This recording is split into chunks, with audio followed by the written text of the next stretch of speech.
An epic snapped story unlike any other, with stunning twists along the way that culminates in an exclusive interview featuring new information never heard before about a case that rocked a small community. This was the most heinous murder investigation. He was going running, and he never knew what hit him.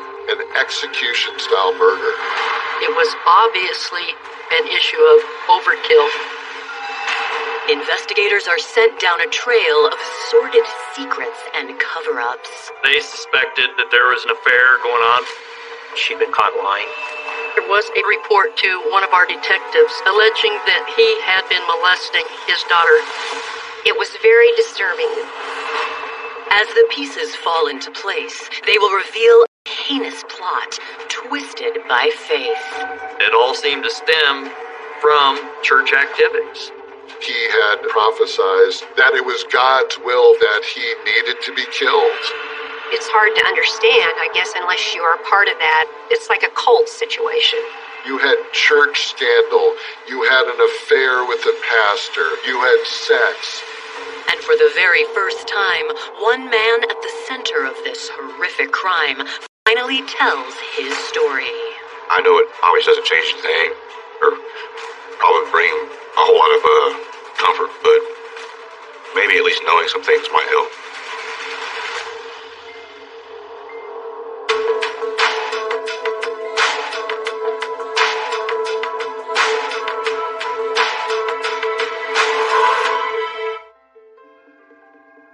December 22nd, 1992. It's 3:30 p.m. in Junction City, Kansas, a small town of only 23,000 located 2 hours outside of Kansas City, when the local sheriff's department receives a 911 call about a gruesome discovery. The call that was received was from a passerby who had noticed the body on the side of the road. Law enforcement responded to the scene and found a body of a white male lying on his back at the intersection of Adams Road and Lions Creek Road. Originally, there was some thought that maybe he'd been hit by a car or something like that because the wounds were so severe and he was next to a road. Pretty shortly, they were able to determine that he had been the victim of a homicide. The man was deceased because of bullet wounds to his head and torso. To hide their tracks. It wasn't long before a stream of emergency vehicles rushed to the scene, and the sound of the collective sirens caught the attention of one neighbor in particular. He walked down to the scene, and he was able to identify the victim as Randall Sheridan. Immediately, the thought was, who could have done this? Why would anyone want to kill Randy, especially in broad daylight? Born in Ellsworth, Kansas in 1952, Randy Sheridan was a cowboy through and through. We grew up listening to Western music and watching old Westerns on TV. His dad was retired as a Army officer, and he always had a great love for horses. He was an extrovert, friendly, he had a good sense of humor, he had a lot of friends. He was a good person, you know. He was very engaging, very personable. He was always the fun jokester type person. In 1974, the young cowboy fell in love with Junction City native Judy K. Youngins. He always was able to make a person feel like that he was listening to them and really understanding and asking all good questions. When Randy and Judy were dating, they just seemed to get along really well. Judy had a son, and Randy was helping raise her son. They were all three really close. In 1981, after dating for 7 years, Randy and Judy tied the knot. We moved into the small house right after we got married. It had some acreage with it, which had a place for his horses and dogs. So it was close to town. It was very nice. They were very good years. Unfortunately, the idyllic family life didn't last. Shortly after we were married, I would say within a year, things did not go so well. He moved out. That was a time when there was a lot of not getting along, distancing, kind of leading parallel lives. By 1984, while still separated from Judy, 32-year-old Randy was working as a salesman in Chapman, Kansas. There, he met a woman that stopped him in his tracks, 22-year-old Dana Dreiling. Randy met Dana, and they had what I would say is an affair. Dana was one of 5 children raised in the small Kansas town of Chapman. The household was a traditional Catholic household. My father was a carpenter. That's what he did for a living. And my mother worked in the healthcare industry. Later on, she really just raised us kids. In her early 20s, Dana took a job as a dental hygienist in Chapman, where she soon met Randy. I do not know exactly when Dana and Randy became involved, but we ended up getting a divorce. And that was because of the fact that Dana, at that time, he was involved with her and she was pregnant. I don't think Randy was ever serious about Dana. Dana was more serious about Rand. But when Randy found out that Dana was pregnant, he took full responsibility. He was fully on board. He always wanted to have kids. In 1985, Randy and Dana welcomed their daughter Ashley into the world. He always was very interested in having a child. He was excited about that part of it, but he did not want to get married, so they were not living together. When he would bring Ashley over to my folks', which is where I would usually see her, he was, just full of joy. Randy spent the next several years striving to be a good father. He also made amends with his ex-wife, Judy. After Ashley was born, we gradually became close again, and ultimately he moved back in. When we did get back together, it was good. It was very good. A few years after that reconciliation, Judy and Randy actually had a daughter together. In 1987, Dana decided to follow Randy's lead and take a second chance on love herself. Steve Flynn was an old classmate of hers in school and reconnected later. It happened real fast. I think they reconnected, dated for a few weeks, and never get married. 2 years later, Steve and Dana had a son. The couple also began attending the Fountain of Life Church in Salina, Kansas, led by Pastor Jerry Rollins, where Dana became an active member of the congregation. My parents ended up selling their house and moving to Salina. We started attending that church in Salina, Kansas when I was 16. My family was lower middle class, very common, but Jerry had a way of making them feel like, well, God looked at them with particular favor and was really going to bless them, and they were special people. Through the years, Randy Sheridan maintained a cordial relationship with Steve and Dana for the sake of Dana and Steve would come to pick Ashley up at our home on the return side. As girls got older, they would play together. Those were very good times. Unfortunately, everything changed. On December 22nd, 1992, Randy Sheridan, a beloved father of 2, has been found dead less than a mile from his home. What made it difficult, you're in a rural area where there's no houses, so there's no neighbors, no potential for witnesses. With no witnesses, detectives will have to look to their victim to find his killer. It was apparent from the scene he had received 5 shotgun wounds. With the wounds inflicted, it was indicative that it was an emotional crime and that it was overkill. It just screamed out, this was a personal killing. They wanted to make sure that he was dead. We have to rule everyone out. And loved ones are people that are close to a murder victim or someone you look at, because that's often who perpetrated it. Coming up, was a cryptic call days before the murder a prank or a warning. The only word she could make out was dive, because she said the caller was trying to disguise their voice. And a surprising source of evil emerges. He had voiced concern that the pastor of the church was trying to drive a wedge between Randy and his daughter. The way it was done was textbook for cult doctrine.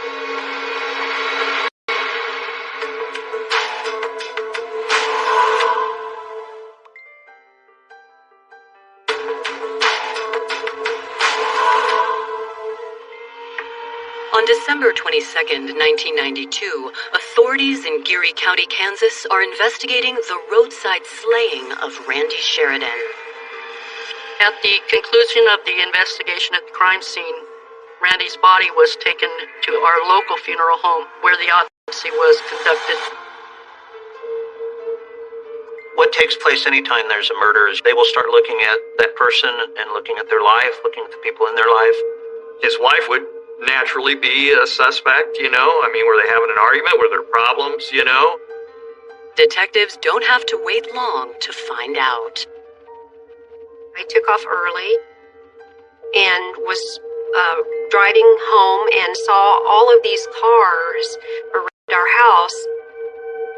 There was a sheriff's car that was sitting at the end of the driveway, and that person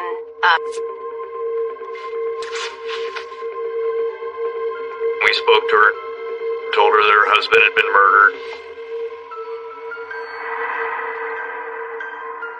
at the time, it's hard to take in that information. I was in shock. It was very difficult. I basically was just shaking. It was hard to not shake. It was just devastating. The phone rang, and I recognized my father's voice on the other end, and he just said they've shot and killed Randy. It was like an atomic bomb goes off inside of you. Just devastation. While Randy's loved ones grieve, investigators waste no time searching for leads. We did check the house to make sure that it had not been, burglarized, but his house was intact. There appeared to be anything amiss within the residence. So, it came down to investigating what was going on with his life. Detectives start by asking Judy when she last spoke to Randy. He called me at my office around 3 o'clock and said he was going to go for a run.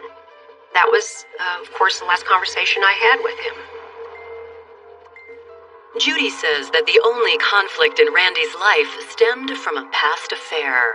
She told us that Randy had an affair with a woman by the name of Dana Flynn. In that affair, he had a child.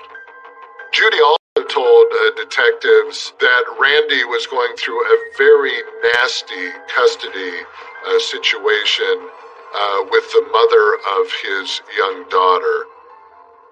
Judy explains that earlier that month, Randy tried to pick up his daughter for a scheduled visitation, but her mother, Dana Flynn, refused to drop her off.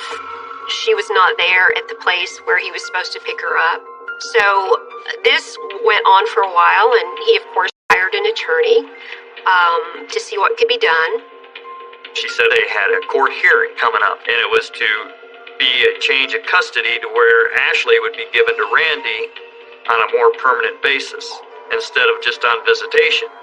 Judy let detectives know that on December 22nd, the day that Randy was killed, Dana was scheduled to bring their daughter to Randy so that they could go on a vacation. According to his wife, he said, "When I get back, I'll call my attorney and hope that he was murdered." Judy also tells detectives about a mysterious late-night phone call she received 10 days ago. It was at 1:30 in the morning.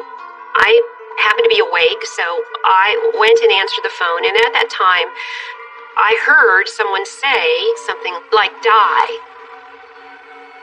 Randy had heard the phone ring also, and so he came out, and he grabbed the phone from me, I heard him say on the phone something about Mikey, something Mikey.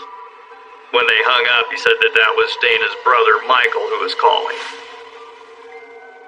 I said, did he say something to you? What did he say? And he did not tell me anything about what he heard on the phone. I think he just didn't want to worry me. In that interview, thinking that Randy's murder had to do with the child custody dispute. You know, I mean, it's just too coincidental that they've had all these problems having visitation, and he's murdered on that same day he's to pick up his daughter. Immediately after wrapping up with Judy, police receive a telling phone call from Randy Sheridan's attorney. He thought I needed to investigate this church that Randy Sheridan's estranged girlfriend, mother of his child, was involved in. A church run by a 54-year-old pastor named Jerry Rollins. Apparently, Randy had voiced concern that the pastor of the church was trying to drive a wedge between Randy and his young daughter. The attorney told me that he was very suspicious that the pastor is the one who would have masterminded the death of his client. And he said, I think that's who did it. Coming up, investigators piece together Randy's terrifying final moments. Those first two blasts were from some distance, and the shotgun blasts get closer and closer. And police follow a litany of suspicions and accusations. When there's a murder in a small town, that's huge, huge news. The rumors were flying very, very rapidly.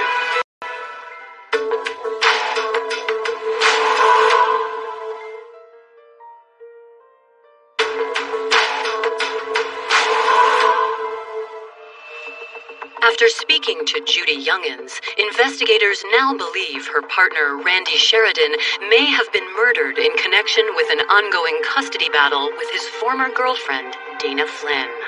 Randy was involved in this very contentious custody battle.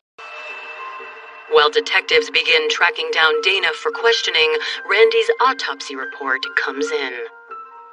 The forensics pathologist's determination was that Randy was originally shot from a moving vehicle by a 12-gauge shotgun. He was shot 5 times. The injuries sustained included a major gunshot wound to his right wrist area, and that it had gone through his wrist into his chest wall. The second wound was to his back, and both of those shots were likely fired at the height of a car door. And then the suspect got out of the vehicle, and just to make sure that he was dead, and for that vengeance-style killing, got very close to him point-blank range and fired those 2 shots to the head. This was the most heinous murder investigation. It was obviously an issue of overkill, which of course indicates a strong emotional contact of some sort with the victim. The gruesome autopsy report leads detectives to an important piece of information. According to the forensic pathologist, the shooter was in a passenger seat of a moving vehicle. And so someone else had to be driving. So far, investigators have 3 potential suspects. Randy Sheridan's ex-girlfriend, Dana Flynn, Dana's brother, Michael Dreiling, who investigators believe had made a threatening call days before the murder, and Dana's pastor, Jerry Rollins. We immediately went to Salina, Kansas to speak with the pastor. When I first asked him where he was, around 3 o'clock that day, he reached into his pocket and pulled out a receipt from Walmart where he'd bought a toothbrush, as I recall. That was a little strange. Police asked Pastor Rollins if they could search his home, and he agreed to it. One of the things they found were shotgun shells, 12-gauge shotgun shells. And again, it was determined that Randy had been killed by a 12-gauge shotgun. When we asked him about, where's the shotgun? You've got shells, where's the gun? And he said that he had a son and that he had sold it before he went to the Navy. police obtain contact information for Jerry's son, David, and seize the shotgun shells as evidence. As soon as we were done at the pastor's house, we immediately went down to Dana Flynn's house. As I recall, it was 1 in the morning. I sat down and spoke to her. She didn't appear shocked at all or that day. I said, "Well, where were you today?" Dana Flynn admitted that she got a call from her lawyer that upset her about noon on the day of the homicide. She advised her folks at work that she didn't feel well and that she left work. And she called her mother and told her mother to pick up her children after school. She said she had gone to the gas station and got gas and then went immediately to her mother's house to stay there. While she didn't feel good and didn't leave until, I believe, 7 o'clock that evening.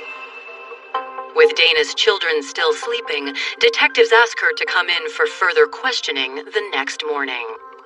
I said, "Come in and take a polygraph and let's get to the bottom and say, if you pass, hey, you're able to take that polygraph and show that you had no knowledge or no participation." And she said that she would like to do that. They had it all set up, but then they got a call from her lawyer that guess what? Dana wasn't going to show up and take that lie detector test. Her attorney said that she would be making no statements or having any other conversations with law enforcement. After Dana's change of heart, detectives pivot their focus to her brother, Michael Dreiling. Randy Sheridan received a threatening phone call to his residence on December 12th, which was 10 days before the murder. Randy told his wife it was Michael Dreiling on the phone. After Randy's death, 2 days later, they showed up at my work to interview me. They spoke to Michael and asked, "Where were you this day?"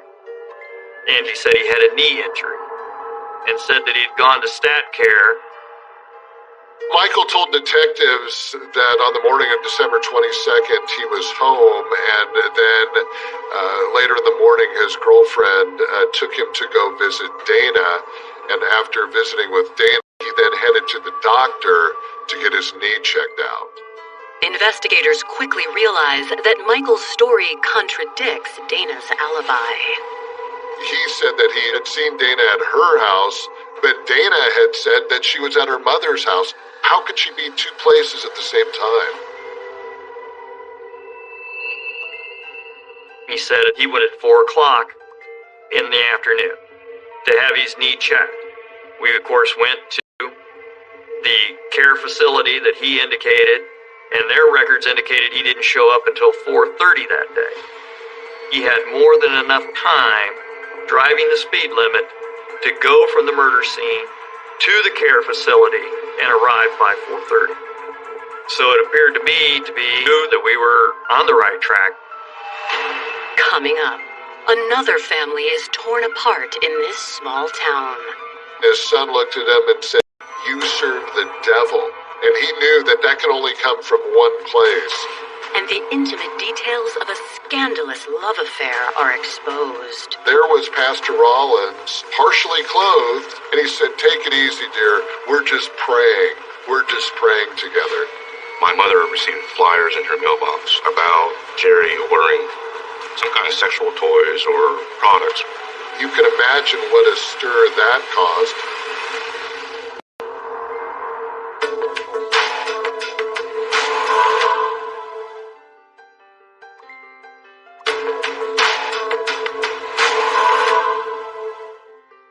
Detectives investigating the murder of Randy Sheridan have just discovered inconsistencies in the alibis of 31-year-old Dana Flynn and her 20-year-old brother, Michael Dreiling. There were indications they weren't being truthful about all of it. So it definitely put them in suspicion. Detectives decide to dig deeper into Michael and his sister Dana. They start by contacting Steve Flynn, the father of Dana's son and her husband from 1987 to 1989. When detectives went to talk to Steve Flynn, he was very candid in saying that basically he was fighting not only Dana in regards to custody of their son, but the whole family too, and felt like the whole family was ganging up. Steve Flynn tells police that he and Randy had actually been in contact the past several months. They discovered that there were things in common with the visitation and what was happening, with the children. Steve and Randy actually became quite close because they both found themselves in similar circumstances, fighting Dana, fighting family, and fighting Pastor Rollins. Dana and her whole family had joined this church. Steve, as I understood, quit going to the church. Steve tells detectives he feared Dana was getting a bit too involved in the church. There was a concern in the underlying child custody matter that the pastor was having a negative influence on the children in teaching that their fathers who were involved in trying to get visitation were evil or somehow served the devil. Dana began withholding Ashley from some of the visitation with Randy. Before long, Ashley began changing in our presence. Steve knew things had gotten really, really bad when he went to go get his son, and his son looked at him and said, "You serve the devil."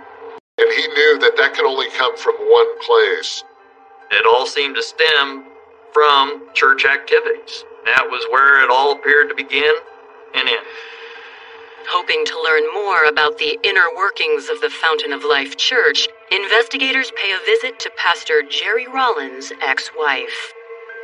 She played a big, big role in detailing the relationship that she believed had been ongoing between her husband and Dana for quite a while, beginning back in 1989.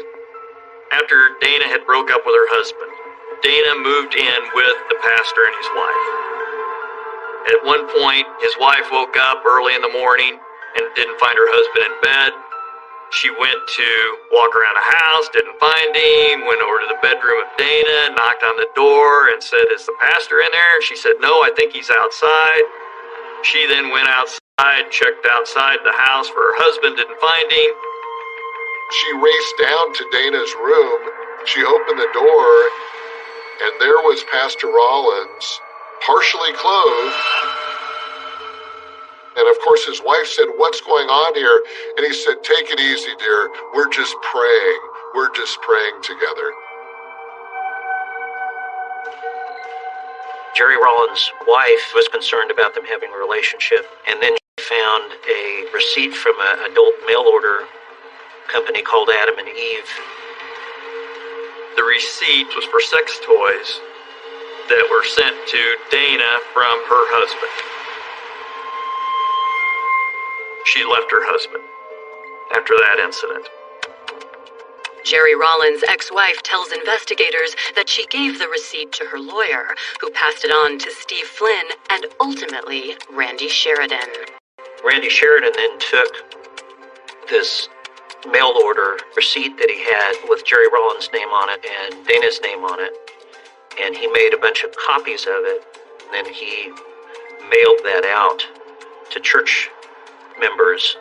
At some point, my mother received flyers in her mailbox about Jerry ordering some kind of sexual toys or products for him and Dana, with his credit card and in her name, mailed to her. I remember family members defending Dana strongly and thinking that it couldn't have been what it appeared to be. You can imagine what a stir that caused. And corruption.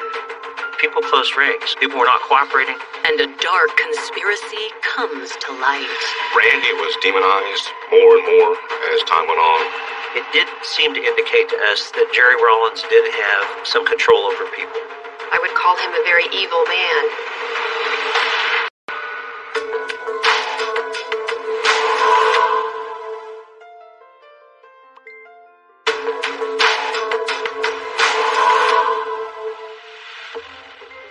Police in Junction City, Kansas have decided to center their murder investigation around Dana Flynn's pastor, Jerry Rollins. There were suspicions that it was the pastor who was involved because they suspected that there was an affair going on between the pastor and Dana. It was also very curious that we did know it was a 12-gauge shotgun involved in the murder, and we knew Jerry Rollins had 12-gauge shotgun shells. Pastor Rollins had said that one of his sons had sold a 12-gauge shotgun prior to entering the Navy. On December 28, 1992, less than a week after Randy's body was found, detectives turned their attention to Pastor Rollins' son, David, for clarity. I contacted Naval Investigative Services and asked them to question him about the location of that shotgun. His story changed minute by minute. He sold the gun, no, he didn't sell the gun, and then basically said he didn't know where the gun was. Though David's demeanor is suspicious, detectives are forced to take another approach. In February 1993, after working the case for 2 months, investigators take a closer look at the Fountain of Life Church. We wanted to find out what was going on in the church. Were there discussions of any magnitude that would indicate conspiracy to commit murder? We began to interview everyone we could find that had been at least attended church there or had been a regular member. People close ranks. People were not cooperating. It very much turned into a end when we talked to church members, except it did seem to indicate to us that Jerry Rollins did have some control over people. But those who recently left the church following the pastor's shocking affair scandal are more forthcoming. We learned that there were several prophecies from Jerry Rollins. One was that Randy Sheridan was evil, and that God should, they would pray that God would intervene. Asked not to see his daughter. It's hard to understand, I guess, unless you are a part of that or of that mindset. Basically, it's like a cult situation. The indications of a cult are separation, trying to get people separated, from their past loved ones and moving them apart. And this was all part of that. Randy was demonized more and more as time went on. That created a thought in people's minds that he was less than human, or if something were to happen, it really wouldn't be a loss. It really wouldn't affect people. After interviewing ex-followers of the church, investigators wonder just how far Pastor Rollins' influence had reached. Reviewing old police reports, detectives discover a history of demonizing allegations against Randy that seem to echo the pastor's so-called prophecies. In 1989, Dana Flynn came to the Gary County Sheriff's Department and made a report to one of our detectives alleging that Randall Sheridan had been molesting his daughter, Ashley. These allegations, they had been investigated by the Sheriff's Office, they had been investigated by Kansas SRS, Social Rehabilitative Services, and no one had found any indication of an actual sexual or child molestation having occurred. The evaluators were concerned that there was coaching going on with the child, and that the allegations and the manner in which they were being made was done in an effort by Dana to try to gain an advantage in the child custody dispute. Dana didn't want him to have shared custody. She did not want him to have any influence over her daughter, and this was a way to have that come to be. It was very disturbing. There was a very important court hearing that was going to be taking place just before the day he was murdered, where it was likely that she might lose custody of her child because she was refusing visitation. She did not want to attend or have that hearing take place, so she obtained a continuance. There was clearly motive in this case for Randy Sheridan to be killed by Dana Flynn. Although investigators have established a motive and a suspicious pattern of behavior, they still don't have any physical evidence that Dana Flynn murdered Randy Sheridan. People want physical evidence that links someone specifically to that scene, specifically at that point in time, or they want a confession, and we had none of those. The case languishes on for nearly 2 years. Thousands of pages of reports, We had to investigate everything that came up. You always have a risk in these kind of cases of when you go forward. Have we got enough evidence now, or do we need to continue the investigation for an additional period of time? When you know who is responsible, but the time that it takes for the investigation and for that to finally be resolved is very frustrating. But a phone call is about to change everything. A witness came forward and told detectives that on 5 p.m. the day of the murder, that she saw Dana going through a Salina car wash not once, but twice. Coming up, a calculated plot rises to the surface. There was sufficient time to commit the murder that afternoon and be able to get back to Salina in time. She wanted her way, and it didn't matter how she got it. And in an exclusive interview, a killer tells all for the very first time. I still would be interested to know basically just what happened, the story behind the story.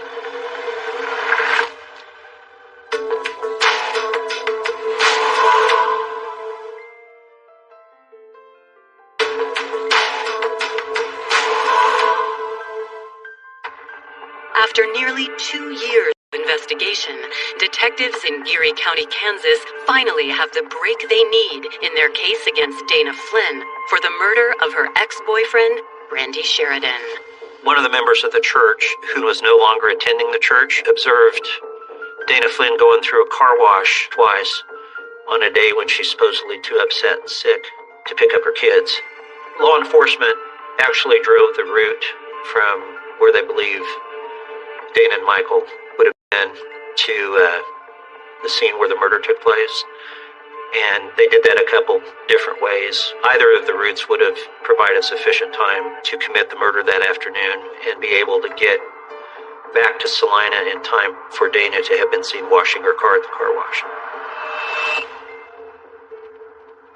Detectives never let up on this case. They worked tirelessly to bring the people responsible for this brutal killing to justice. There's enough evidence.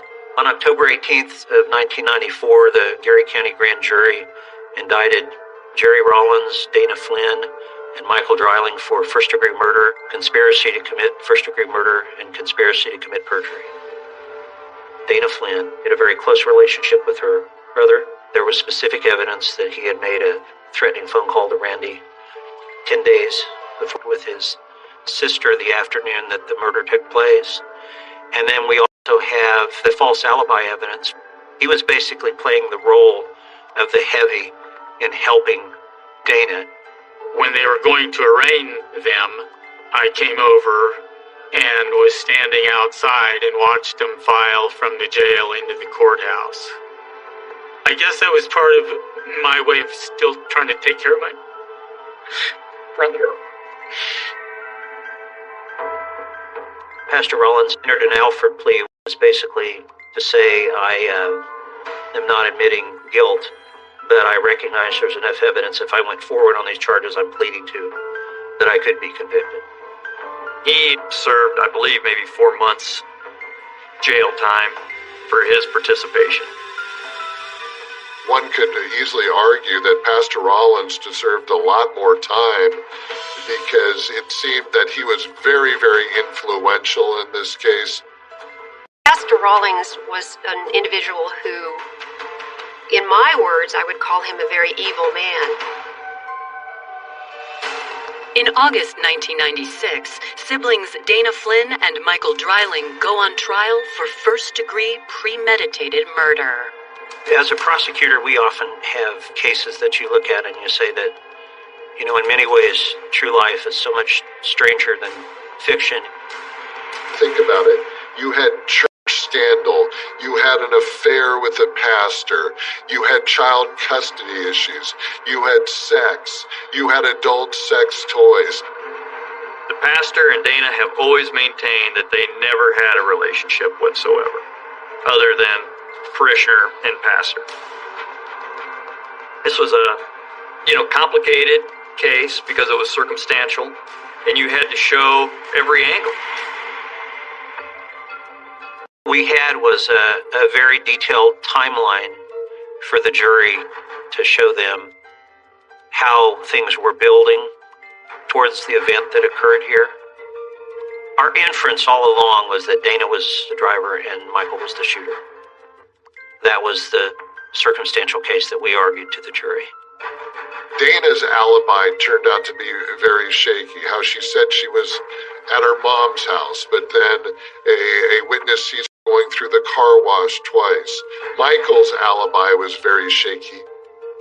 And of course, there was also the issue of the 12-gauge shotgun shells found inside the Rollins residence, and we know that Randy Sheridan was killed with a 12-gauge shotgun, but nobody in the Rollins Told, the prosecution builds a solid argument. The jury was only out a matter of hours before they reached their verdict, and I think it was very clear to them what took place in this particular case. They were found guilty. It was like such a relief. On January 27th, 1997, Dana Flynn and Michael Dreiling are both sentenced to life in prison. Still, they maintain their innocence. Dana, Michael, and the pastor never confessed any crimes. They said that they had gotten the wrong people and remained very, very steadfast in their innocence. I think that she wanted her way, and it didn't matter how she got it. This was the easiest way for her to get full custody and get rid of Randy. It's been 27 long years since Randy's horrific death, and those close to the case still seek answers. There are a lot of unanswered questions in this case. We don't know who the shooter or shooters were for certain. We had no specific evidence of how the murder actually took place other than the inferences that were made from the autopsy report and what we saw at the scene of the crime. It would be very, very good if either Mike or Dana were able to come forward and explain what happened and bring kind of closure for the family. It would be very good to hear, just for instance, how much Jerry Rawlings had to do with this. Coming up, after 27 years of waiting, Randy's family hears Michael Dreiling speak out for the first time. It's hard to come to terms with it when you've done something like this, to be honest and have to tell the truth about it. Because nobody wants to admit doing something like this. But it's the truth.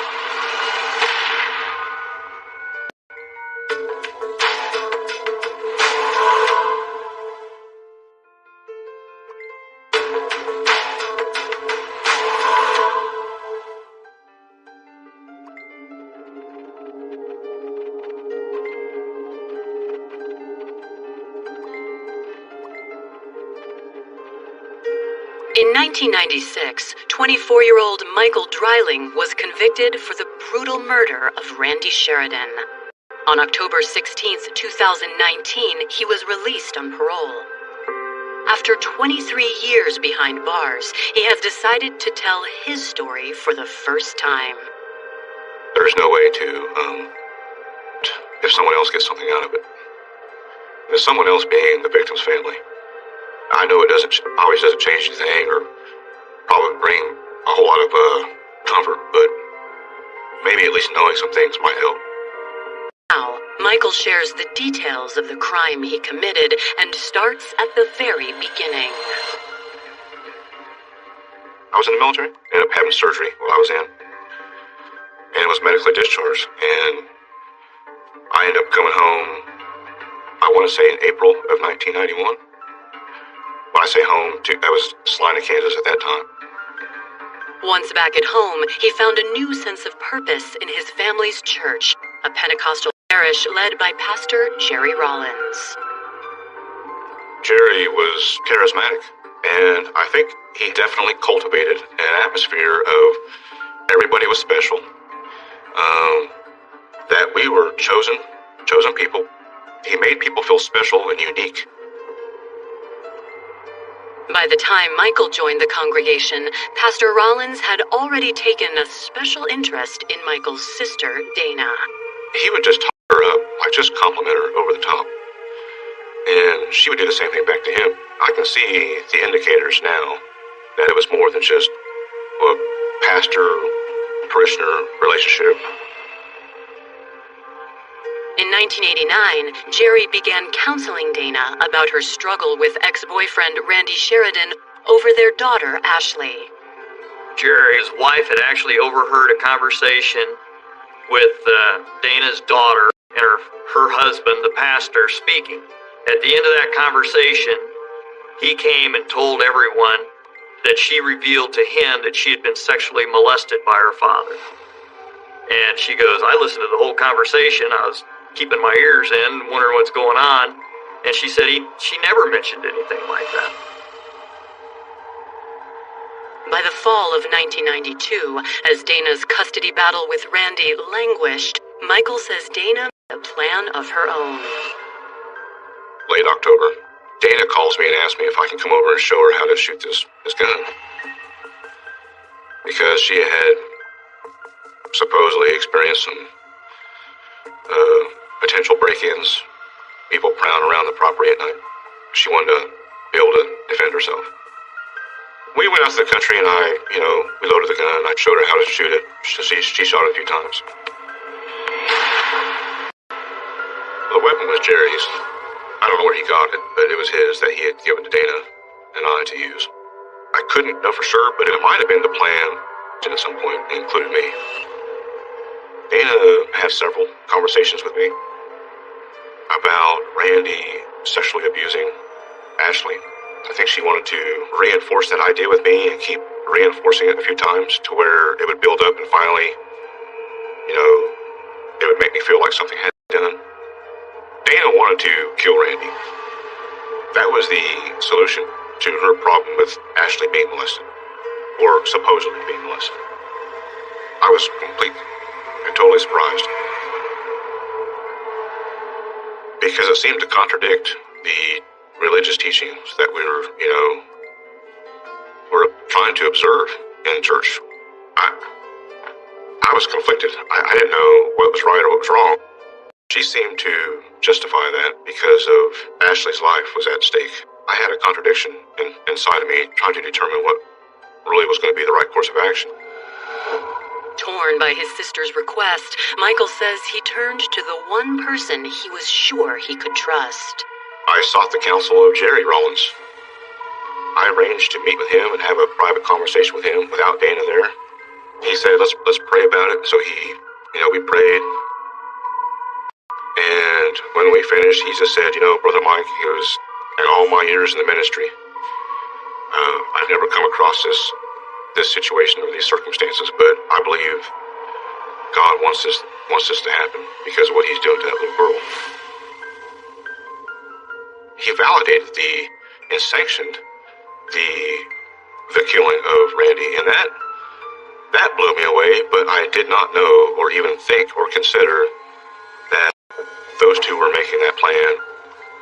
I really didn't know what to do. I deferred to that judgment. A person didn't feel like they're allowed to question anything, because it's almost like a questioning God. That's how that began. Coming up, despite his inner conflict, Michael puts the plan into action.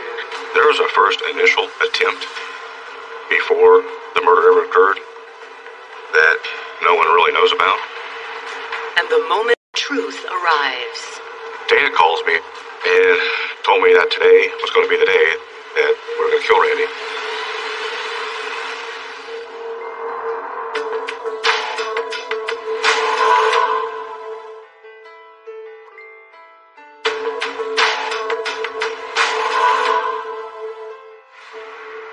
After 27 years of silence, 48-year-old Michael Dreiling has finally revealed details of the 1992 murder of his sister's former boyfriend, Randy Sheridan.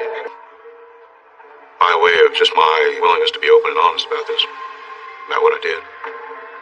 According to Michael, in the fall of 1992, it was his sister Dana who first asked him to kill Randy. But it was Pastor Jerry Rollins who gave the murder plot his blessing. Ultimately, it was Jerry's persuasion and persistence that convince me to perceive that as a righteous thing to do and agree to it. Agree to killing Randy. I mean, the way it was done was textbook for cult doctrine. The irony is when you're in a cult, you don't know it. For Michael, the situation became a crisis of faith. I felt like I'd be punished if I was wrong. What if he really is a man of God? And I'm wrong.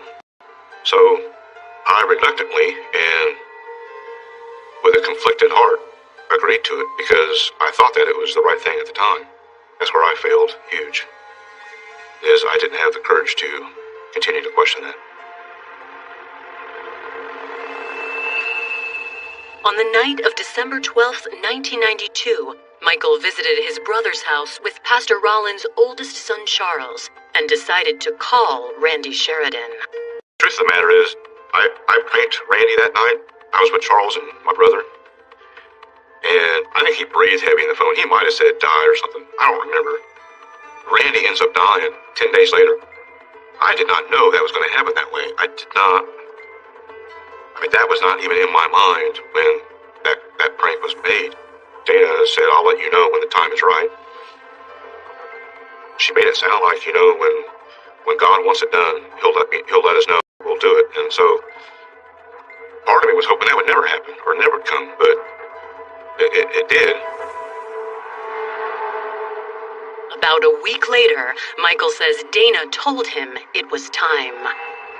Before Randy's death, December 20th, there was a first initial attempt before the murder occurred that no one really knows about. Plan was to surprise Randy when he came home. And when we were there, we realized that Randy wasn't alone. The Sheridan family arrived at home while we were there. And I freaked out. Here's the thing that no one knows about. Dana said that everybody had to be killed because I couldn't do that.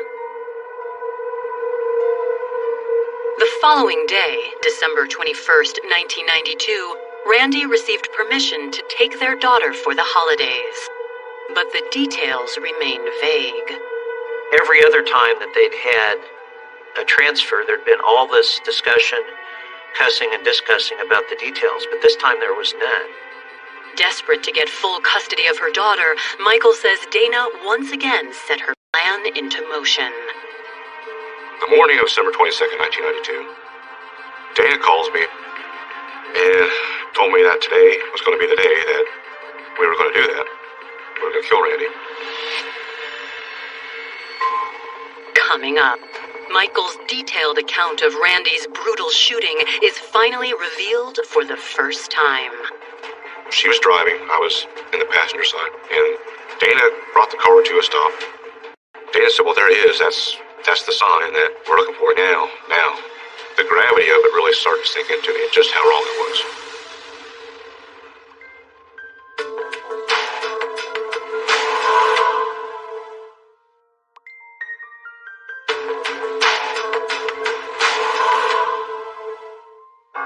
Though the murder of Randy Sheridan was 27 years ago, convicted killer Michael Dreiling remembers the event that changed his life and the lives of everyone around him like it was yesterday.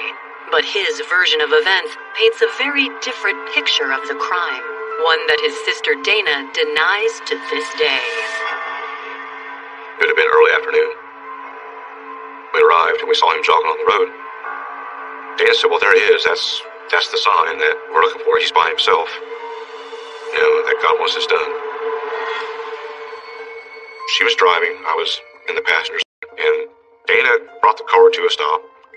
And Randy was jogging up the road. And he saw us, and I think he recognized Dana. And he started to slow and walk and started walking towards the car by the window.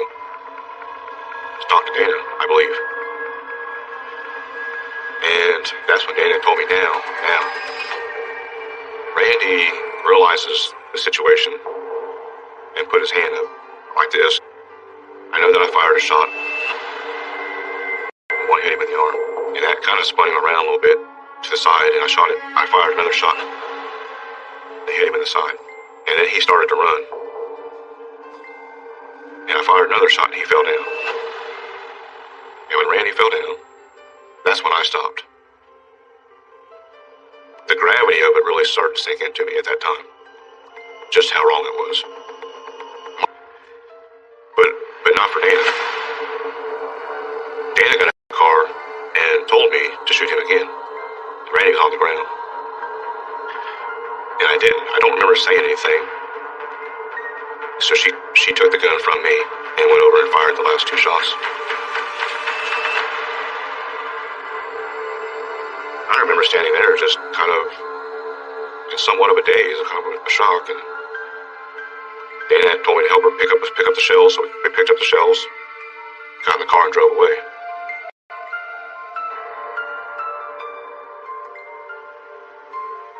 The weapon was cut up in pieces with a hacksaw, and I tossed that out the car window driving down the road. Michael waited anxiously for 2 years for his deed to finally catch up with him. I knew what happened, and I felt like I had to lie. When I was arrested, my mind, Randy was still a bad person at that time. It wasn't until later that I realized Dana and Jerry would lie about anything to give their way about whatever they wanted done. When I was sitting in court and hearing the evidence about their affair and the things that they did, then I knew all of this is not only wrong, but it's been wrong for a long time. And it was disgusting and sickening, and it made me angry and bitter towards them. Today, Michael Dreiling is a free man, but he still has to live with the murder he committed in December 1992. I served just shy of 23 years. Over that time, I learned the value of human life. And I wish I'd have known that sooner.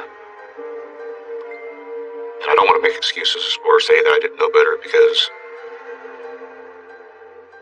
I did know better, but it's not that simple. I know that Dana still claims that she's innocent and didn't have anything to do with this, because that's what the parole board has reported to the newspapers. I don't understand why not tell the truth at this point, you know? It doesn't surprise me that she's still claiming it, but it amazes me that she is. Michael hopes when Randy's loved ones hear his story, it will bring some closure to Randy's death. I hope they're able to see that someone, at least one of us, is actually remorseful. I hope they feel something positive out of this. Just closure of, they finally know, for a fact, this happened. It, I think, helps to finally know a little bit more about what happened and how it happened, that he has and is seeming to indicate remorse. That is very helpful as far as information I am interested in. Sorry or not, they murdered my brother, and that's that's all I know. They can go to hell. I have fond memories of the times that we spent together, the time he spent with my son, times later on when the girls were young. I miss the fact that his daughters did not get to know him as their father. That definitely is very hard.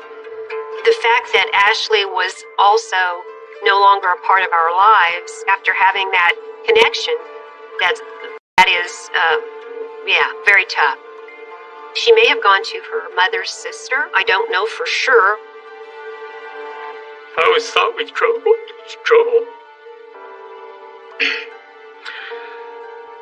I always thought we'd grow old together.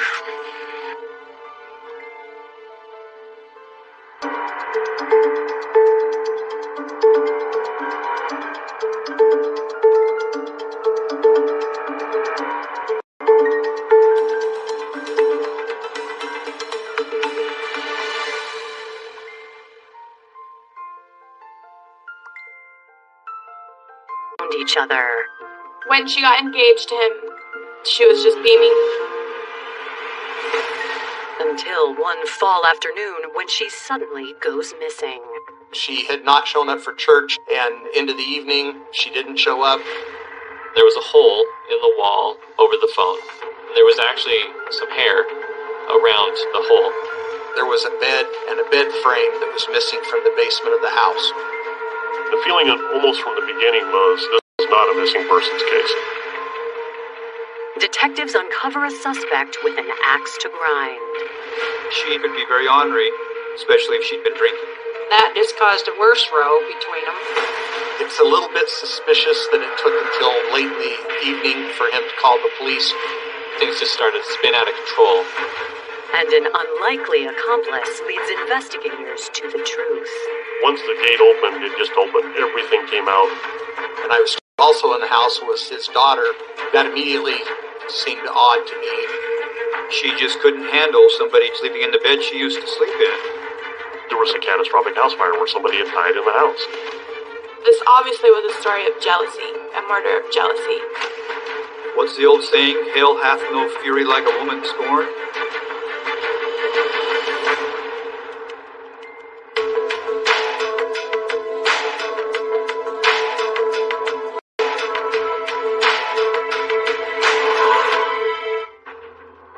October 25th, 1998, Jerome County, Idaho. It's just after 11 p.m. on a chilly fall night when the Jerome County Sheriff's Office gets a call from local man Milo Ross. Milo is concerned about his fiancée, Maida Jones. Milo Ross had reported his fiancée missing. She had not shown up for church. She also didn't show up for the family dinner after. Additionally, Milo says he and his teenage son Paul found signs inside the home that something is amiss. He called them to say, hey, we smell cleaner in the house. We think we found a bullet hole or something that looks like blood. When officers arrive at the home, Milo and Paul lead them to the dining room.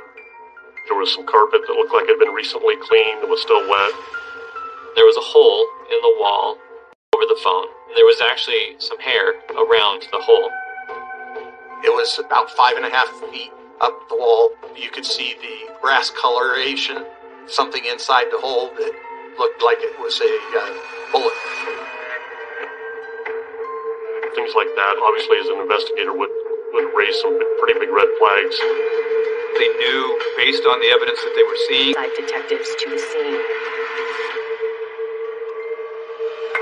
When investigators arrive, they begin collecting details about the missing woman, Maida Jones.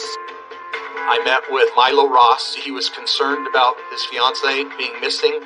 You kind of have to assume that you're looking at something more than a missing person. Maida Jones spent her childhood on an idyllic farm in southern Idaho. She was born in 1952. She grew up on her family ranch in Lake Channel. When she was growing up, she liked to obviously be outside with her family, attending her ranch. Maida thrived in her rural upbringing, but struggled to find fulfillment in her love life. After 2 marriages led to 2 divorces, Maida focused her energy on raising her 4 children. As a mother, she was very caring to her children. Her kids were always involved in sports in high school, and she never missed a game. She always had 2 to 3 different jobs, trying to make the best for her kids and her family. In 1997, 45-year-old Maida met a handsome new suitor, Milo Ross. She was working actually as a waitress at the Hilltop Cafe in American Falls, and Milo was managing trucks at that time, and they crossed paths at that cafe. He's quiet. He has the appeal of authority. He doesn't need to say anything. He was a boss, you know what I mean? We always showed him respect. Milo, a devout Mormon, confided in Maida that he was going through a difficult divorce. After 17 years and 2 kids, he and his soon-to-be ex, Sandra Jonas, had reached the end of their marriage. Sandra was Milo's second wife, and when they originally met, Sandra was in her mid-20s. She had just got out of the Army, and she needed a job, and I was getting ready to leave for college. So I asked her if she wanted to take my job, and then I took her out, and I introduced her to Milo. He was my boss. And then I asked Milo if she could take my job. They began to like each other. spent time together. He's a big, tall, good-looking dude, and she was the little short lady, the stick of dynamite, you know? She liked him. Both Sandra and Milo grew up in the Mormon church, but as things grew serious between the young couple, Sandra made it clear that religion wouldn't be a part of their future. It was all witchery to her. It was makeup to try and make people feel good about the terribleness and the... 38-year-old Milo married. My parents were married on the 1st of May, 1981, in Elko, Nevada. They went down and were married in front of the Justice of the Peace. Within a few years of marriage, Sandra and Milo had a son and daughter, Paul and Andre. When it came to parenting, Sandra took the driver's seat.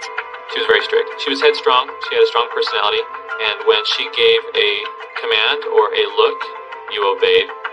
Sandra didn't sugarcoat her feelings about religion with her kids. If you brought up any sort of religious topic, she would just fly off the handle. She'd berate and just ridicule. But Sandra couldn't stop Paul from growing curious about the church she abandoned. I started attending a church when I was about 7, going on 8 years of age. And then some short time later, my father started going with us, with me and my sister, and then my mother put her foot down and said, no more. And so we stopped going to church. When Paul was in his early teens, he sought out the church once again.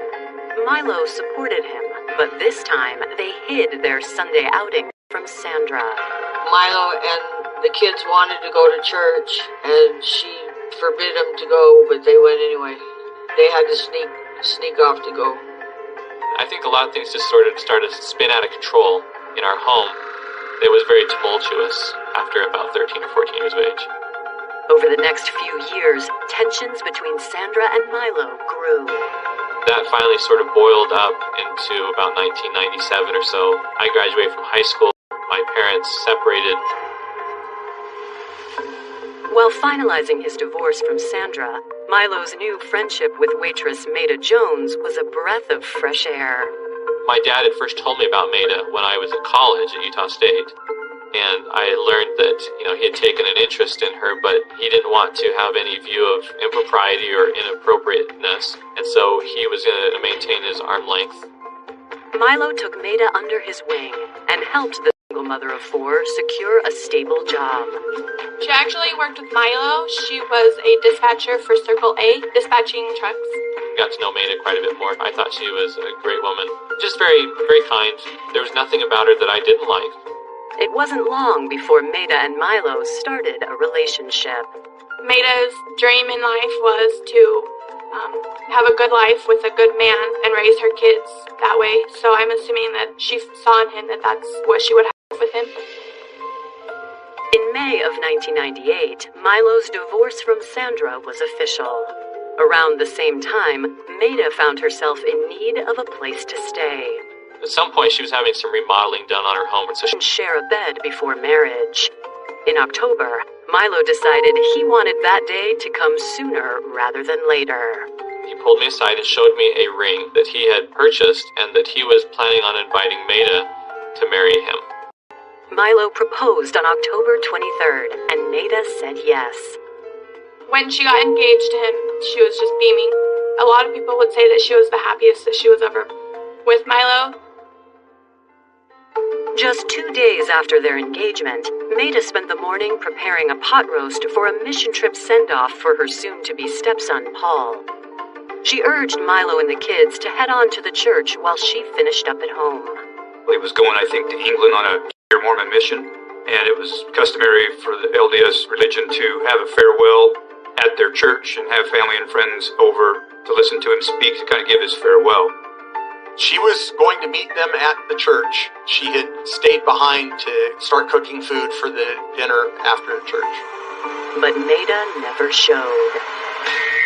Milo tells detectives that upon returning home to check on Maida, he began noticing a number of worrisome clues.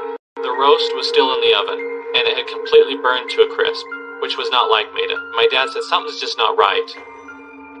Based on Milo's observations and their own, Jerome County Sheriff's detectives fear the worst. They noticed what they thought looked like a bullet hole in the wall and a little bit of blood splatter on the wall.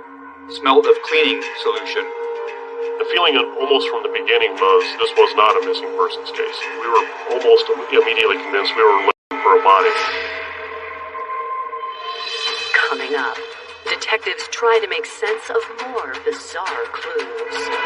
There was a bed and a bed frame that was missing from the basement of the house. And the snap judgment pays off. And that's one of the smartest decisions I've made in my career.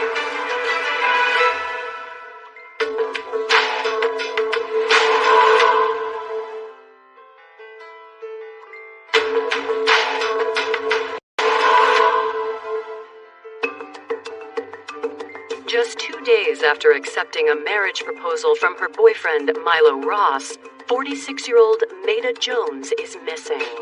She was very excited. She was telling everybody that she got engaged and how excited she was. She loved Milo. She was very happy with him. Around 1:30 a.m., Jerome County investigators gather at Maida's home to speak with her fiancé and children.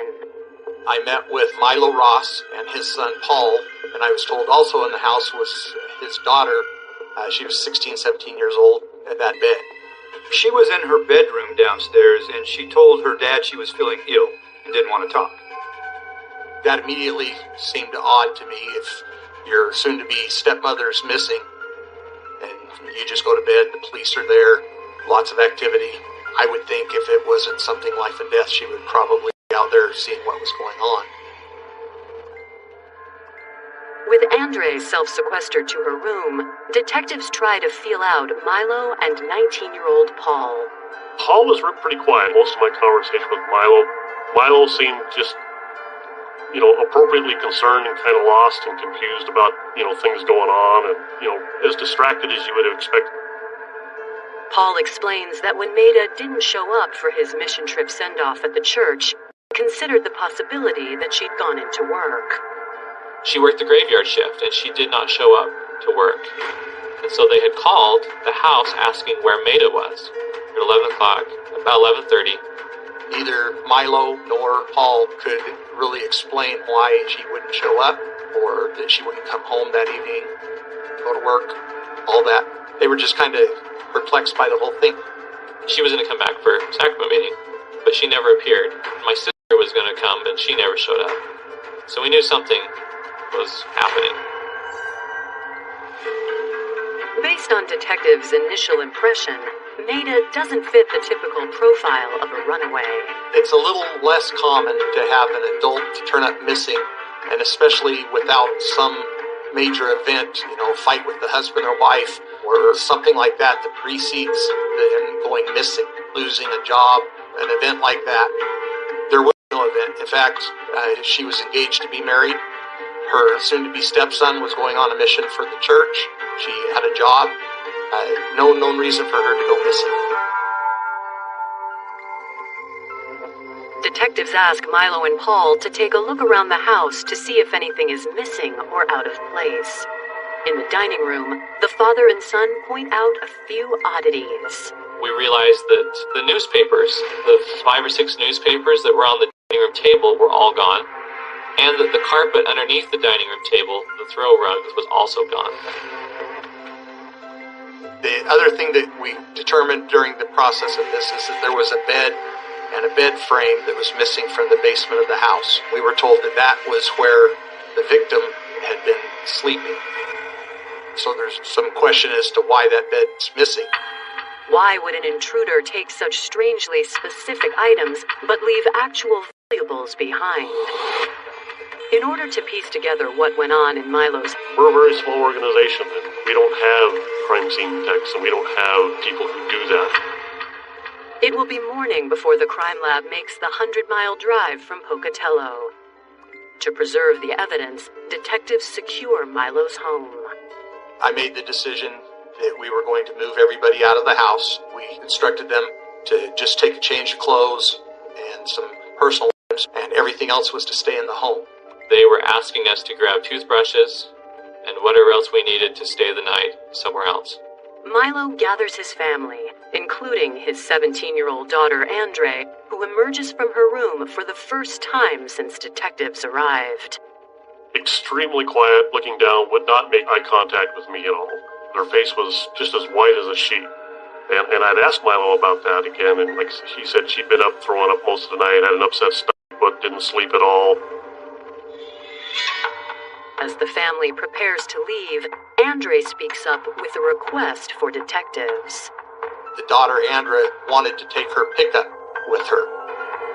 I thought about it, and I decided that no, we would give everybody a ride. There'd be no reason for them to have their cars, so everything would stay on the property. She was very insistent that she wanted her pickup. That was just one more thing that did not make any sense. The pickup was part of the crime scene, so we obviously decided not to release the pickup. Nobody's a suspect at that point, but we wanted to control the scene. And Milo Ross agreed, and we arranged for a hotel room for the family. The next morning, as detectives await the arrival of the mobile crime lab, they begin outreach in an attempt to find Maida. Everybody pretty much were shocked that Meta would not show up for work, that she wouldn't have shown up at church, that her and Milo's relationship seemed to be pretty good, and that she was a good worker at her job, and that she hadn't called in sick, never had a period of time when she just didn't show up for work, and all that was fairly early on, fell in line with the fact that she didn't go missing on her own. Detectives also verify Milo's alibi. With Milo, it was fairly early on that his story of being in church, being at the dinner, he was never really alone. Some of Sandra's family saw him at the dinner. He and Paul were together at the house after the events. Andra came home a little bit later. She didn't go to church. We pretty much established a timeline for the movements of Milo and Paul during the course of the early part of the investigation. At 1 p.m. on October 27th, investigators get word that the crime lab has arrived at... We went into the house, and I'm videotaping everything that you see in the house, taking photographs. Shortly after arriving, crime scene technicians retrieve a single bullet from inside the dining room wall. It was badly misshapen. It was a small caliber. Those of us that looked at it believe that it was probably a .22 round. Outside the home, Detective Kennedy takes a look at Andre's truck. I walked back, saw the pickup, made a closer look at it, and almost immediately what rang out to me as I walked towards the back of the pickup was coming under the tailgate. To me, looked like bloodstains. It looked like blood had run out of the bed of the truck and was dried on the back bumper. That was Andra Ross's pickup, the same pickup she had wanted to take with her. It's the first thing I thought of. I thought that's one of the smartest decisions I made in my career, is not allowing somebody to take their vehicle from the crime scene. Coming up, investigators zero in on their most compelling evidence yet. Andra became what we call now a person of interest. But a surprise witness sends them in an unexpected direction. She had said that her daughter could be very ornery, especially if she'd been drinking.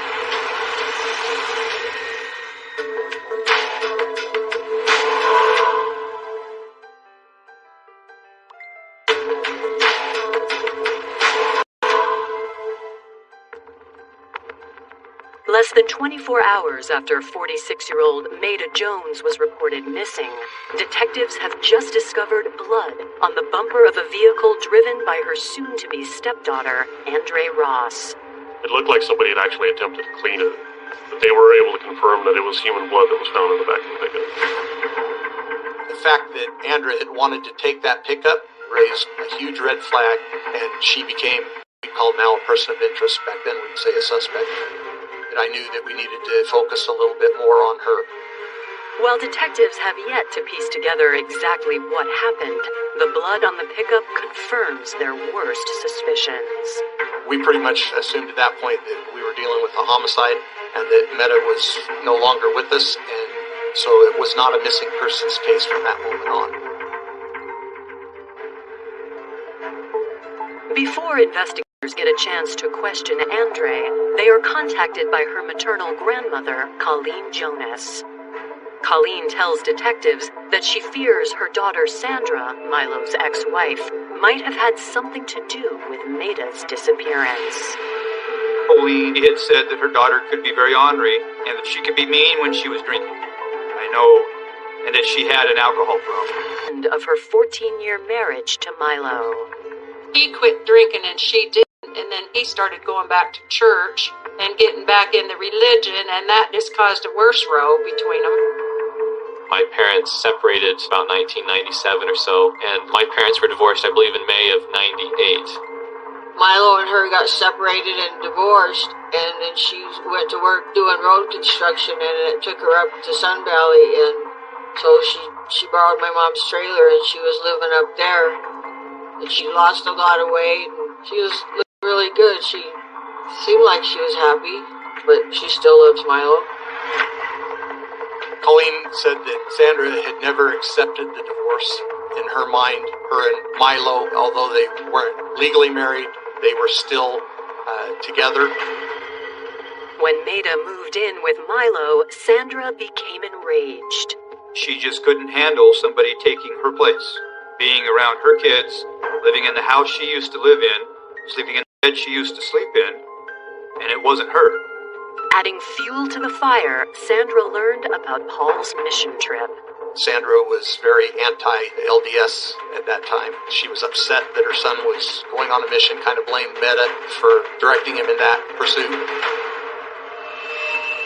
Colleen tells detectives that when she saw Sandra on the morning Maida disappeared, her daughter was even more bad-tempered than usual, and she was armed.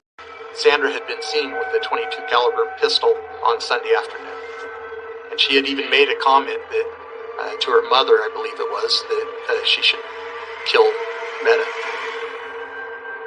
If a mother says, I think my child did this, then you spend a little more time weighing that against everything.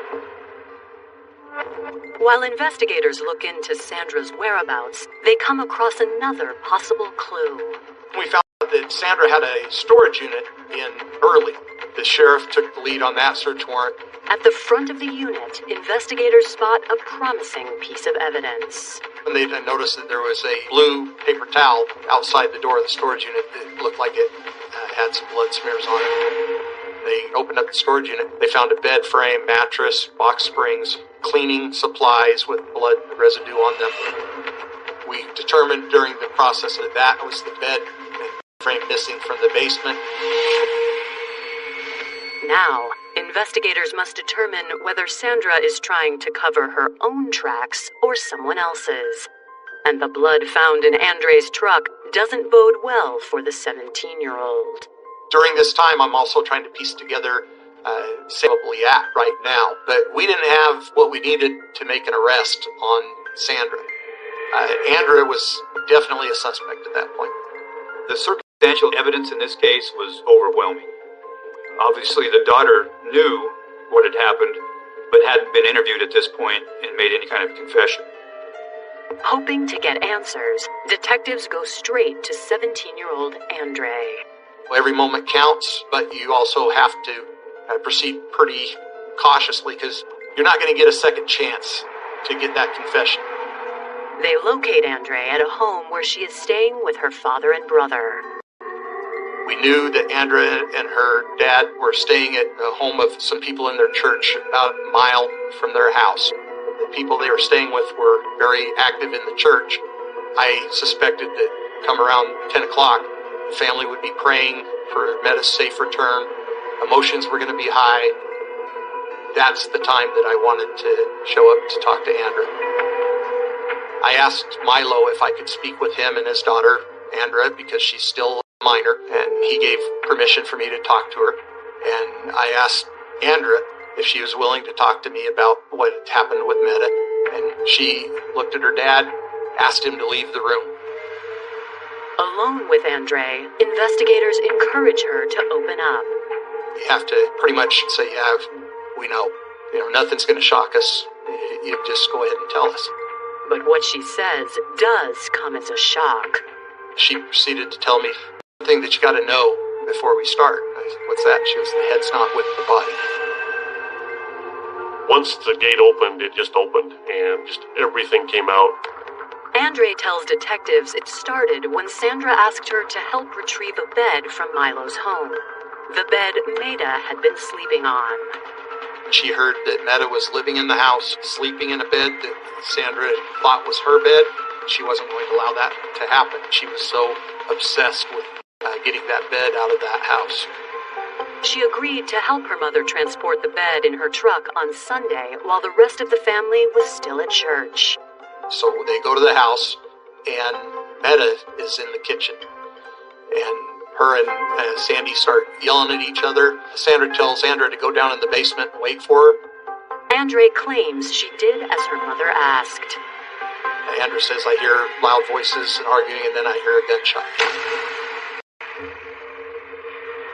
A few seconds later, she hears a second gunshot. Her mother tells her, stay in the basement, I've got a mess to clean up. And after a little bit, says that her mother called her to come upstairs, area rug. She claims she didn't see the actual shooting, but heard the two gunshots, and the mother wanted her to help her get rid of the body and help clean up, which she did. Together, they loaded Maida's body into the pickup truck, placing the bed frame on top.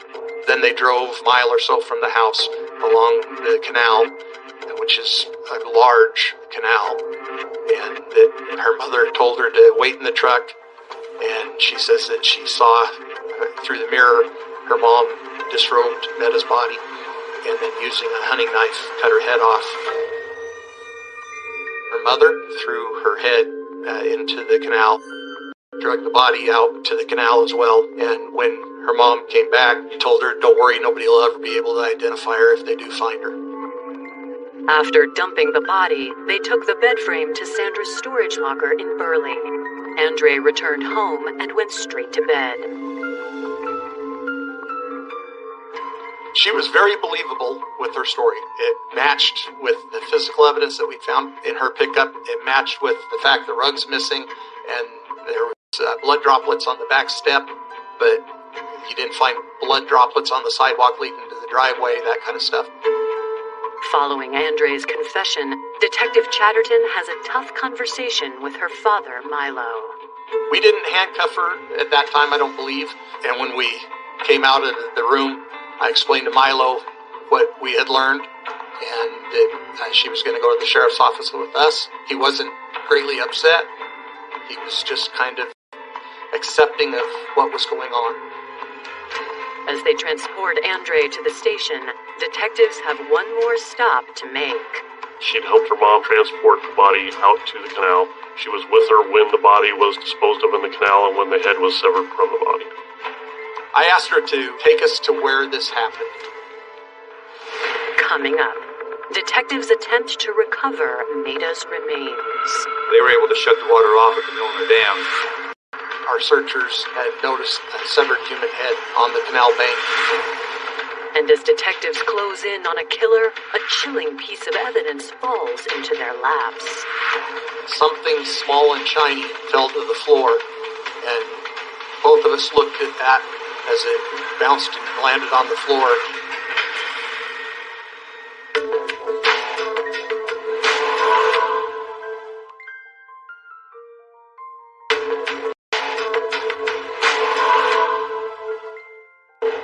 On October 26, 1998, escorted by Jerome County investigators, Sandra Jonas dumped the body of 46-year-old Maida Jones.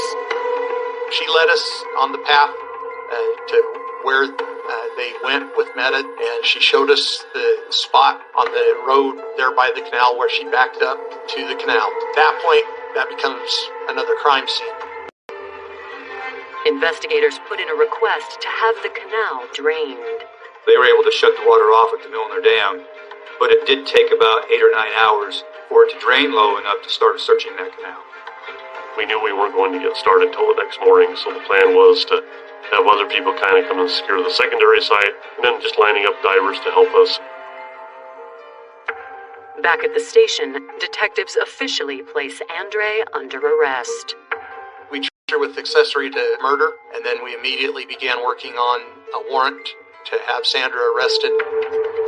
My mom was, she was very strict. So I wasn't surprised that when I found out my sister was there that she ended up having to participate. And I think I would have had to have participated as well.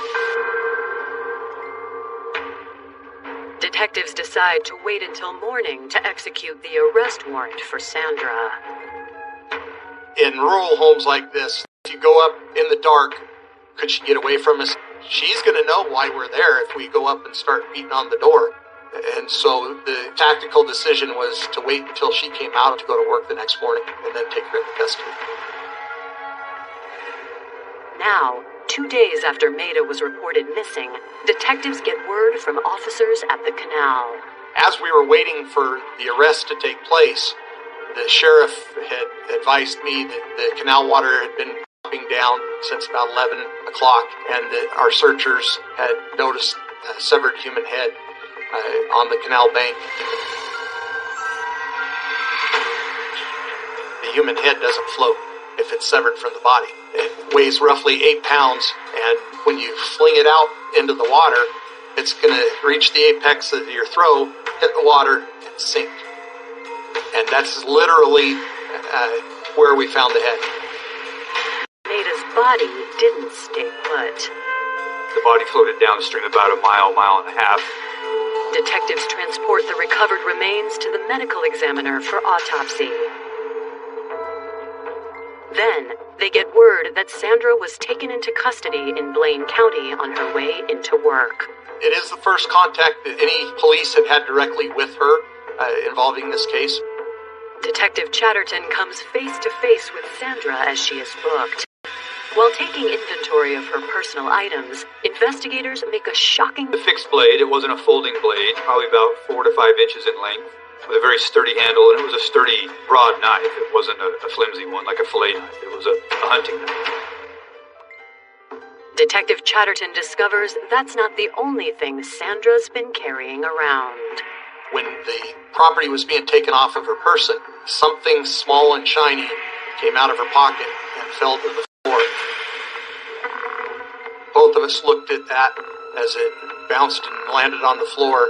Dan here says ding, ding, ding, and he looks down and there's Meta Jones's ring rolling down the floor. I scooped it up, and it was just the top of a diamond ring. The band itself was cut off from that.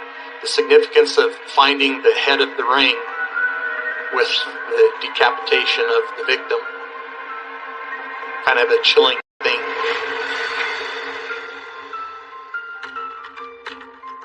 Shortly after booking Sandra, police get confirmation of what they already suspected. The medical examiner verifies that the head and body found in the canal belong to Maida. The dentist that did the records, did the x-rays, and took all the photos, compared it with her family dentist, who had record of all of her dental records. The cause of death was gunshot wound in the head. There were 2. There was one below her, I think it was her right eye, and then one behind the ear. Milo is able to verify that the ring Sandra had in her pocket was indeed the one he gave to Maida. Milo had a receipt for the ring that he had purchased for Meta. That is the same diamond that was sold to Milo. As the evidence piles up against Sandra, prosecutors and investigators feel confident about their chances of putting her away for good. Still, they keep digging. We're doing a murder investigation, so we're just kind of going back and looking to see if there was, any issues with violence in her past, and this came up. Detectives learn that 8 years ago, a mysterious fire broke out in the home of Milo's first wife, Vicky. My daddy had met Vicky. They were married in 1961, and I believe they were divorced 1980 or so. She had a catastrophic house fire where somebody had died in the house. Nobody ever conducted a serious interview with Vicky, the only survivor of the house fire. Was Maida Sandra's first victim, or had Sandra Jonas killed before?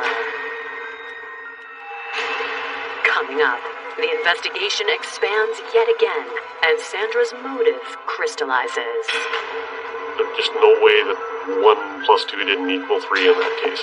That was her home, her husband, her children.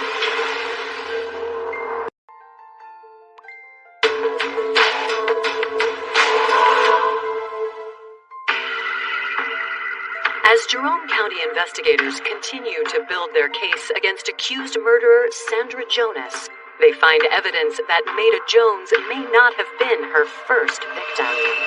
8 years prior, a mysterious fire broke out at the home of Milo Ross's first wife, Vicky. There was a house fire, somebody died.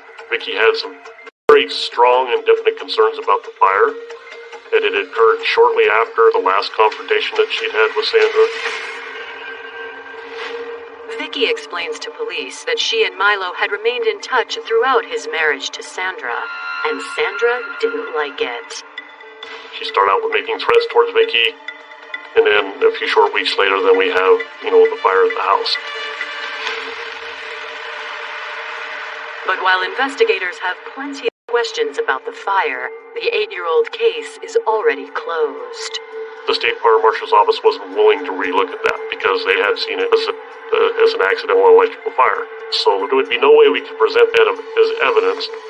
Though never charged with starting the fire, the confrontations between the two women could be an indication of a motive towards Maida.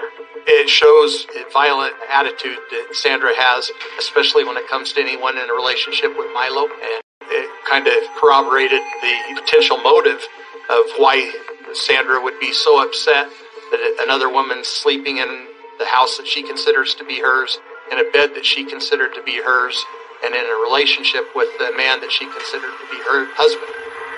The circumstance of Maida having stayed behind that morning and fixing food for their family dinner, it just led to the perfect storm. This was brewing for a long time. And the main catalyst is she never accepted the divorce between her and Milo. That was her home, her husband, her children. Even with all the evidence stacked against her, Sandra refuses to confess. In December 1998, Andre accepts a plea. As part of her deal, she agrees to take the stand against her mother. She was charged as a juvenile with, I believe it was accessory to murder. Her agreement to cooperate with the state in prosecuting her mother was taken into account. Andre is sentenced to 2 years probation.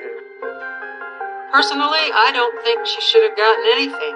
I think she was reacting to what her mother basically told her to do.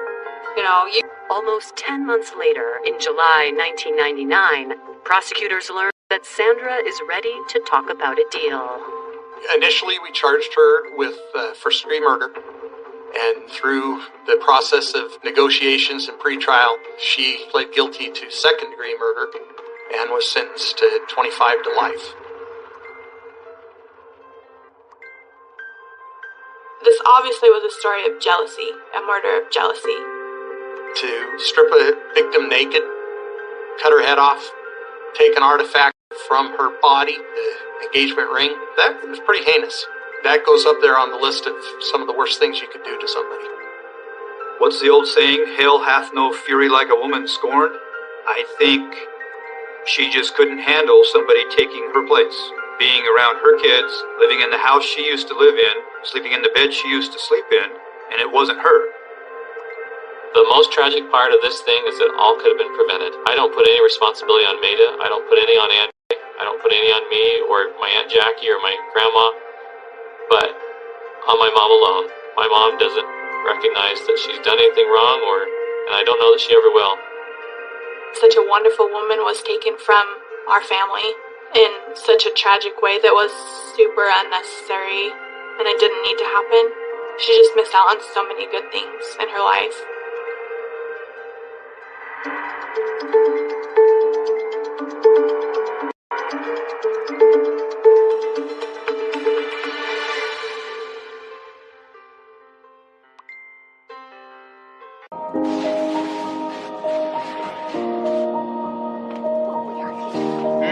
这个姐又当着我的面教这个东西，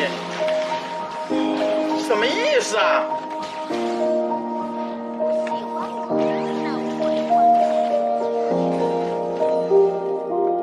你为什么老当着我的面教 WEQ 清兵啊，大哥？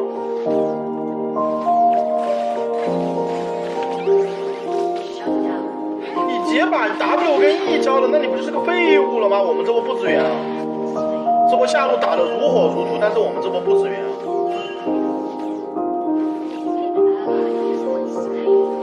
我们这波推中就行了。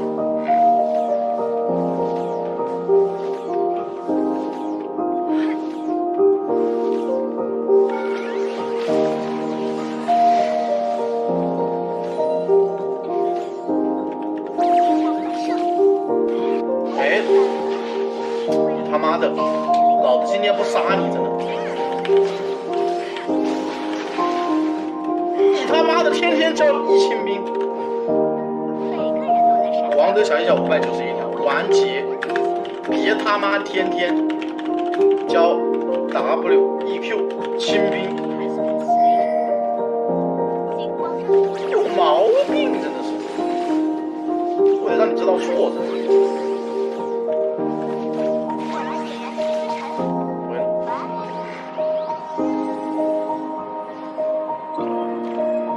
这把发育的太肥了，直接杀人数，不解释。杀人数加快表，133刀，13分钟133刀，平均1秒钟10个刀。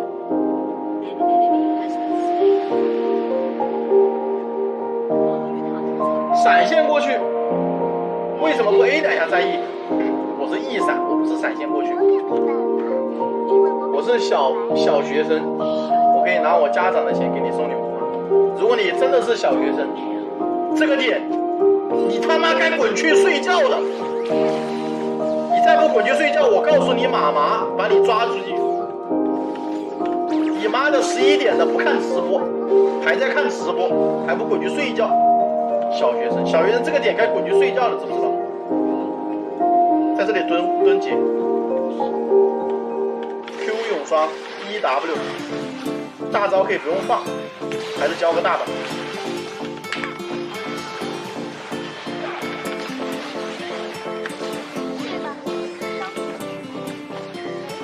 完了，死了。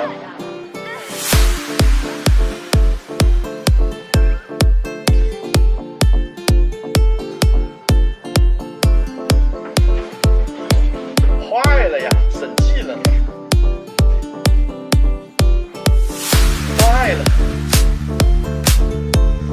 哎呦，这波杀人数直接你妈的归零了！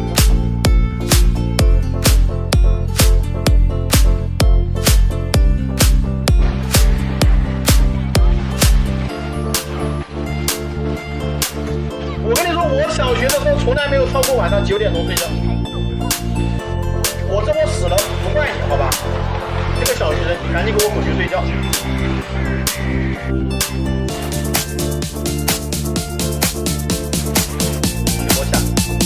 下路这2个头全部拿下来，3个头12个。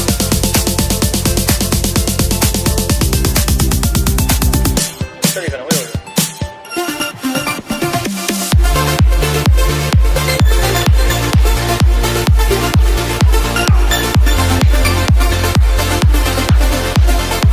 2个头还行吧。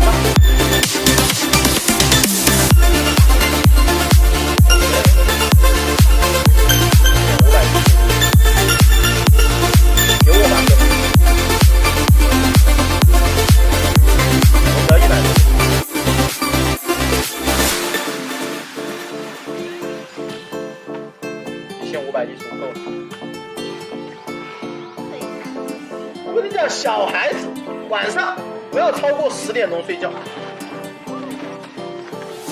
，10点钟之前一定要睡的。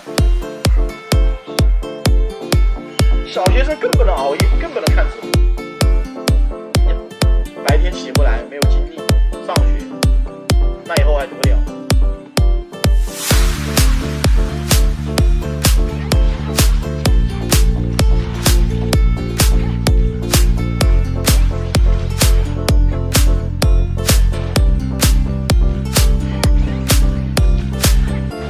可以打我来，